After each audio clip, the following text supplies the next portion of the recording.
اللہ تعالیٰ اس کے 10 گناہ معاف کریں گے، 10 نیکیاں لکھیں گے، 10 درجے اس کے بلند کریں گے، ایک درود شریف پہ 40 انعامات۔ تو فرمایا کہ میں نے اللہ کا شکر ادا کیا، یہ شکر کا سجدہ تھا کہ اللہ تعالیٰ نے میری امت کو نواز دی۔ بعض روایتوں میں آتا ہے کہ ایک درود شریف پہ اللہ کی 70 رحمتیں نازل ہوتی ہیں۔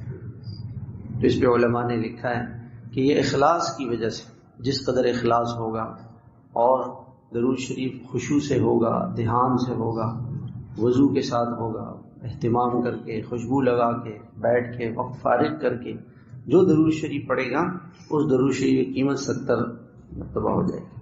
اور بعض نے اس کا جواب یہ لکھا ہے کہ جمعے کے دن درود شریف پڑھنے پہ 70 مرتبہ درود شریف پڑھنے کا ثواب ملتا ہے۔ ایک درود شریف پہ 70 اللہ کی رحمتیں آتی ہیں۔ تو کتنی بڑی بات ہے کہ اللہ کے نبی علیہ الصلاۃ والسلام، اور پھر حدیث پاک کے اندر آتا ہے کہ جو شخص کہیں پر بھی کوئی درود شریف پڑھ رہا ہے، اللہ کے فرشتے ہر وقت گھوم رہے ہیں۔ جیسے حکومت کی طرف سے پولیس والے چکر لگا رہے ہوتے ہیں، دیکھ رہے ہوتے ہیں لوگ کیا کر رہے ہیں، تو فرشتے گھوم رہے ہیں۔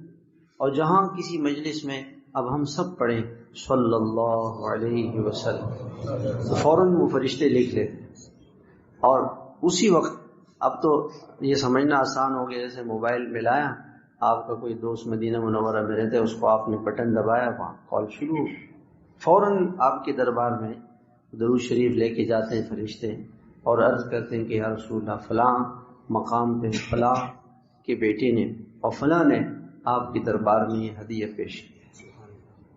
کتنی بڑی بات ہے۔ علماء نے لکھا ہے کہ حضور صلی اللہ علیہ وسلم کی مبارک مجلس میں کسی کا نام آ جائے، کیا بات ہے۔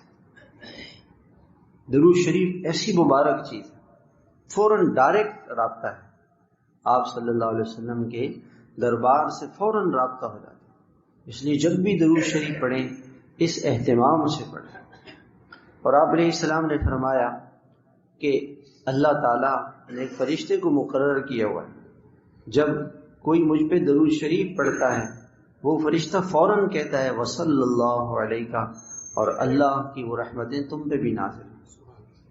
وہ فرشتہ یعنی اللہ کی رحمتیں تو نازل ہوتی رہتی ہیں، اس کے جواب میں اللہ تعالیٰ فرشتے کو لگا دیتے ہیں، وہ فرشتہ بھی درود شریف پڑھ رہا ہوتا ہے۔